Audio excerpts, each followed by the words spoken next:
बोल जयकारा बोल मेरे श्री गुरु महाराज की जय।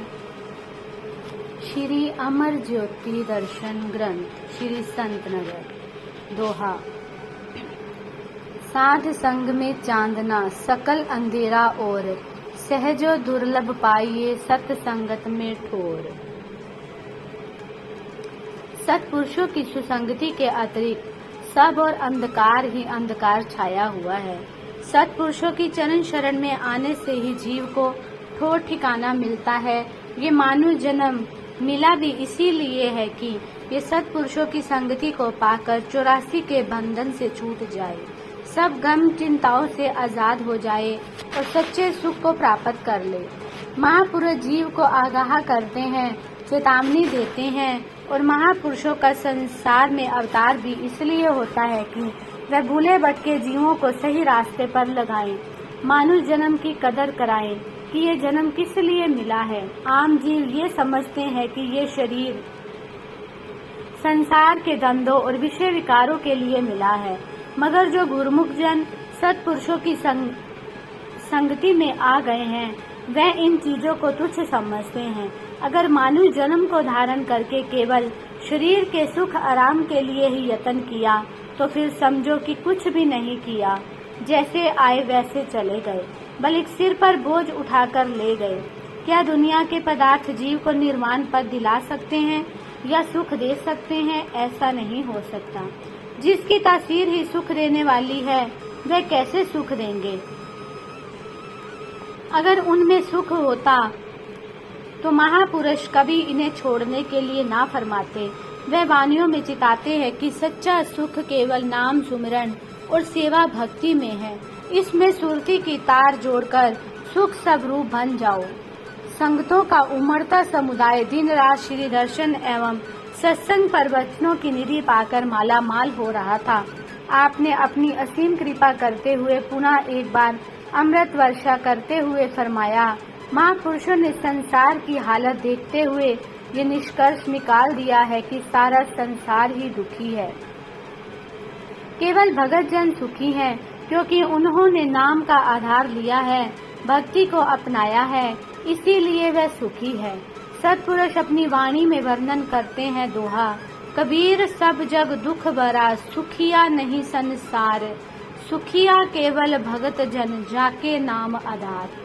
भक्ति के प्रताप से गुरुमुखों का परलोक भी सुख में बन जाता है और उनकी आत्मा पवित्र और पाक साफ होकर अपने मालिक से जा मिलती है। बूंद समुद्र में मिलकर समुद्र रूप हो गई, आत्मा परमात्मा से मिलकर परमात्मा का रूप हो गई। आम दुनिया इसको समझे या ना समझे, मगर गुरुमुखों को ये अच्छी तरह समझ लेना चाहिए कि ये मानव जन्म बार बार नहीं मिलता है। यदि ये अवसर हाथ से निकल गया तो फिर बाद में कितना पछताना होगा। उस पछतावे से बचने के लिए, दुखों से बचने के लिए महापुरुष फरमाते हैं, जाग लेहो रे मना जाग लेहो, कहाँ गाफल सोइया, जो तन उपजया संग ही सो भी संग ना होइया, मात पिता सुत बंद जन हित जासियो कीना, ज्यों छूटियो जब देह ते डारी अग्नि में दीना, जीवत लेओ बिहारू है जग को तुम जानियो, नानक हरि गुण गाय ले सब सुफल समानियो। हे प्राणी तू जाग, गफलत की नींद में मत सो, ये तेरा अपना शरीर भी अंत में तेरा साथ नहीं देगा। माता पिता बहन भाई बंधु मित्र आदि संबंधियों को तो समझता है कि ये अपने हैं, परंतु जब इसकी आत्मा इसके शरीर से निकल जाती है तो ये शरीर को ले जाकर जला देते हैं, एक दिन के लिए भी घर में नहीं रखते। सही मायनों में महापुरुष ही जीव के साथ हित करते हैं। वह कौन सा हित है? वह इसकी आत्मा को परमात्मा के संग मिलाने का यत्न करते हैं।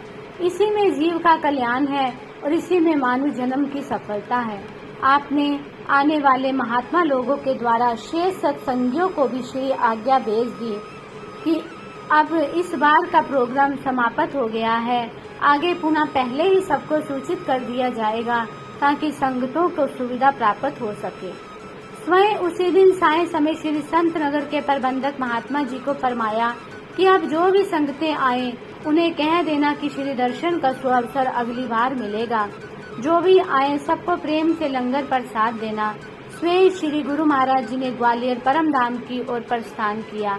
मार्ग में 4 बसें आ रही थी। उन्हें वहीं पर ही श्री दर्शन एवं प्रवचन फरमाकर संतुष्ट किया। सभी अहोभाग्य मना रहे थे कि श्री दर्शन की झलक और प्रवचनों की अमूल्य दात मिल गई, आत्मा तृप्त हो गई है। दूसरे दिन बीकानेर से संगतों की 2 बसों में दर्शनार्थी आ गए। टेंट सब उतर चुके थे। प्रबंधक महात्मा जी ने श्री वचन सुना दिए। संगत के मुखिया भगत जी प्रभु दर्श की चाह में अधीर हो कहने लगे, महात्मा जी श्री वचन यही हुए हैं कि संगतों को कह देना। आपने भगत और भगवान की निराली चाल के भेद को नहीं समझा। श्री गुरु महाराज जी ने ये तो नहीं फरमाया कि हम आज्ञा फरमा रहे हैं, यही कहा है कि कह देना, अर्थात वे अपने भक्तों को आजमाना चाहते हैं तो ठीक है। उनके घर पर खुले आंगन में ठिकाना मिल गया है, हमें और चाहिए भी क्या। इसके आगे तो स्वर्ग का स्थान भी तुच्छ है। हमारा यही दृढ़ संकल्प है कि यहीं पर और अभी ही श्री दर्शन का सुअवसर पाएंगे। हम उनके द्वार पर धुनी रमा कर बैठे हैं। महात्मा जी ने संगतों को श्री दर्शन हॉल में स्थान दे दिया। बाहर 4 दिन का प्रोग्राम था। दूसरे ही दिन प्रातः एक भगत जी ने आकर प्रबंधक महात्मा जी को कहा कि श्री गुरु महाराज जी कल प्रातः यहाँ पधारेंगे, अभी किसी को बताना नहीं। उसी दिन सुबह ही एक भक्तानी संतोष अपने भगत जी के साथ चंडीगढ़ से आई। महात्मा जी ने उसे कहा कि आप गाड़ी से मत उतरो, अभी वापस बाड़ी चले जाओ। भगत जी प्रेमी नहीं थे, अतः अपनी भक्तानी से कहने लगे कि किसी ने पानी तो पूछा नहीं और जल्दी लौट जाने के लिए कह रहे हैं, क्या यही है यहाँ का विधान। व्याकुल हो भक्तानी मन ही मन प्रार्थना करने लगी, प्रभु अपने नाम की लाज रखो, विरत संभालो, वरन दोबारा श्री दर्शनों के लिए कैसे आ पाऊंगी। कृपा, महान कृपा। एकदम से पीछे से आती हुई कार में विराजमान श्री प्रभु जी ने फरमाया, महात्मा जी अब प्रेमी आ ही गए हैं, इन्हें अंदर ले चलो। अच्छी तरह से लंगर आदि करवाकर श्री दर्शन हाल में ले आओ। उधर भगत जन दूर से आती हुई श्री कार को देखकर प्रेम विभोर होकर जयकारे बुलाते हुए वहीं आ पहुंचे और नाचने लगे। महात्मा जी ने दंडवत कर विनय की, प्रभु ये क्या नजारा है।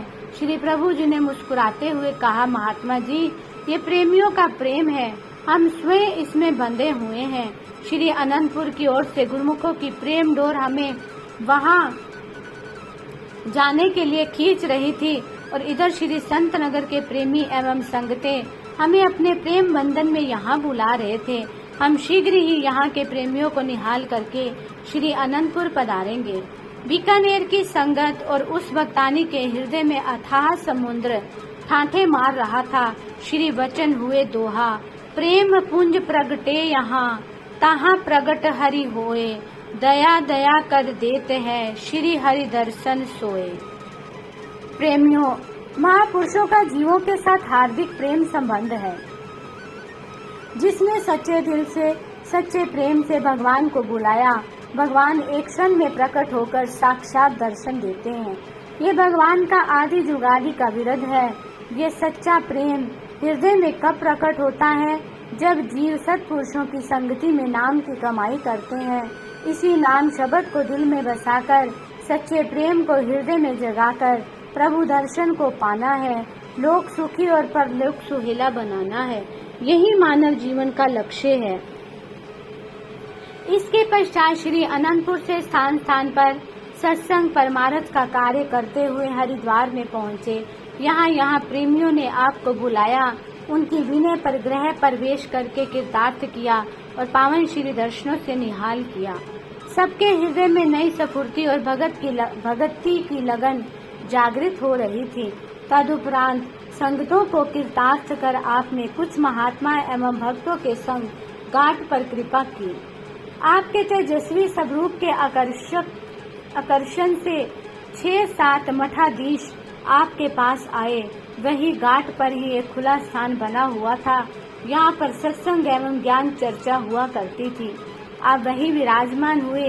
एक मठाधीश ने विनय की, महाराज, आत्मा परमात्मा का अंश है और सब में विद्यमान है। ये सुख स्वरूप और आनंद स्वरूप है, फिर भी सब प्राणी सुख और आनंद का अनुभव क्यों नहीं कर पाते? आपने फरमाया, चौपाई। ईश्वर अंश जीव अविनाशी, चेतन अमल सहज सुख राशि। सो माया बस भयो गुसाई, बंदियों कीर्त मरकट की न्यायी। आत्मा परमात्मा की अंश है। ये चैतन्य रूप निर्मल और सहज ही सुख का भंडार है। इतना कुछ होते हुए भी संसार में प्राणी इस सुख का अनुभव क्यों नहीं कर पाते? कारण कि वह शरीर के सुख भोगों को सच्चा सुख समझकर उसमें आसक्त हो जाते हैं। शरीर तो आत्म सुख को पाने का साधन मिला था। इस शरीर से उस वास्तविक सुख को पाने के लिए साधना करनी थी, परंतु संसार में आकर माया की भूल भुलैया में, उसके मोहक व लुभावने दृश्यों में खोकर ये अपने असली काम को भूल गया।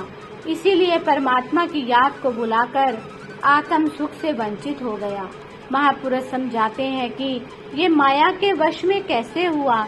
जैसे तोता पकड़ने वाले एक चरखी टांग देते हैं, वह घूमती रहती है। जब तोता उस पर बैठता है तो चरखी घूमने लगती है। वह उसे पंजों से कसकर पकड़ लेता है, समझता है कि चरखी ने उसे पकड़ लिया है, परंतु इस तरह वह अपने आप को बंधन में बांध लेता है। मदारी बंदर को पकड़ने के लिए तंग मुंह की सुराही में चने डाल देता है। बंदर उसमें मुट्ठी बांधकर चने बाहर निकालने का प्रयत्न करता है। मुट्ठी बाहर नहीं निकलती और वह मदारी के बंधन में बंध जाता है। महापुरुष अपनी वाणी में फरमाते हैं दोहा, इंद्रिय स्वार्थ सब किया, मन मांगे सो दीन, जा कारण जग सिरजया, सो दादू कछु न कीन। शरीर और इंद्रियों के सुख भोगने में ही जीव ने अपना सारा जीवन व्यतीत कर दिया। जो कुछ मन ने कहा उसकी पूर्ति में लग गया। जिस आत्मिक सुख को प्राप्त करने के लिए ये मानव जन्म मिला था, वह कार्य न किया, अर्थात परमात्मा के गुणानुवाद व सत्संग की ओर समय ही ना दिया। सत्पुरुषों की संगति में आकर जीवन के असली कर्तव्य कर्म को नहीं समझा, तो उसे आत्म सुख कैसे मिलेगा? आप सब साधक हैं, परमात्मा को पाने, आत्म सुख की अनुभूति करने के लिए साधना में लगे हुए हैं। ये तो आप बता सकते हैं कि दूध में से घी बनता है, क्या दूध से शीघ्र घी निकल सकता है? उसके लिए कितना परिश्रम करना पड़ता है, युक्ति सीखनी पड़ती है, तभी मेहनत सफल होती है। यदि दूध पहले ही फट जाए तो घी नहीं बन पाएगा। ये साधारण सा कार्य भी युक्ति बिना संभव नहीं। महापुरुष भी जीव को यही युक्ति बताते हैं, साधन सुझाते हैं कि अपने समय को व्यर्थ न गवाते हुए सुरति प्रभु नाम से जोड़ो। सुरति को अंतर्मुख करके आत्म सुख को प्राप्त करो। साधना करते हुए मन माया से सतर्क रहते हुए लक्ष्य को प्राप्त करो। मठाधीशों ने श्री चरणों में शीश निवाते हुए विनय की, महाराज, आपने हमारी आंखें खोल दी। मन तो पग पग पर पथ विचलित करता है। अब इस पर हम हर समय नजर रखकर आपके श्री वचनों से जो प्रेरणा मिली है उसी के अनुरूप साधना करते रहेंगे। उनमें 2 लड़के अभी छोटी आयु के थे। उन्होंने आश्रम में आकर विनय की, महाराज, आपने परमात्मा से सुरती जोड़ने की युक्ति नहीं सिखाई। आपने फरमाया, तुम इतनी छोटी आयु में भी इस बात को समझ गए हो। तुम्हारे अंदर आत्म सुख पाने की इच्छा जागृत हुई है। हम इसलिए ही यहाँ आए हैं ताकि अधिकारी संस्कारी जीव इस सच्चे सुख को पाने का साधन अपनाएं, स्वयं भी प्रयत्न कर इसे पाएं और पथ प्रदर्शक बन राह दिखाएं। उन्होंने नाम दीक्षा ली और आश्रम में आकर सत्संग का लाभ उठाने लगे। कुछ समय पश्चात उनके घर वालों ने पूछा कि तुम्हें ध्यान लगाने में जो आनंद मिलता है वह तुम्हारे चेहरे पर झलकता है, ये युक्ति कहाँ से पाई है? उन्होंने उत्तर दिया, जो महापुरुष 4 वर्ष पूर्व यहाँ आए थे, उन्होंने बतलाया था कि घर में रहकर सत्संग सिमरन करते हुए आत्म सुख पाओ। बुजुर्गों के मुख से सहज ही निकला कि वास्तव में वह परमात्मा स्वरूप हमें जगाने आए थे, किंतु हम उसे समझ न पाए।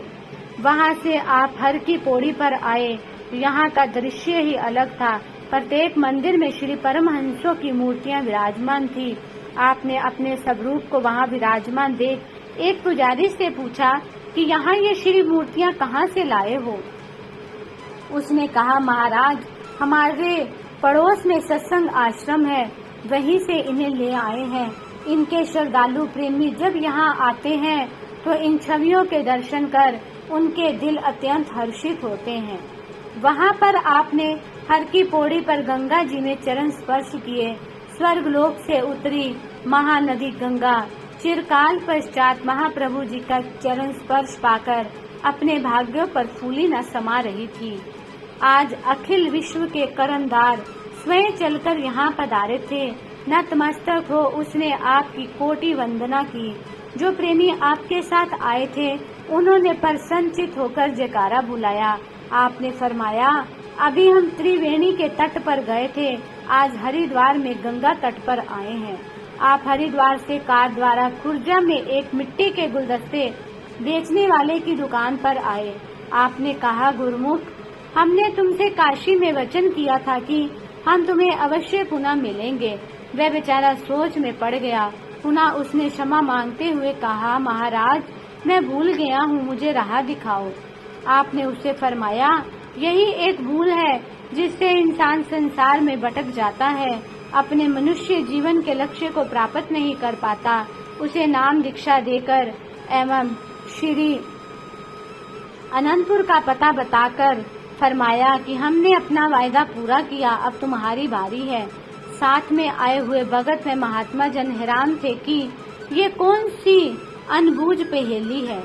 श्री प्रभु जी द्वारा प्रदत्त शब्द का अभ्यास करने से कुछ ही समय पश्चात उसकी सुरती नाम से जुड़ गई और वह 1 वर्ष पश्चात श्री आज्ञा से श्री अनंतपुर में शरणागति ग्रहण कर सत्संग सेवा करने लगा। बोलो जयकारा बोल मेरे श्री गुरु महाराज की जय।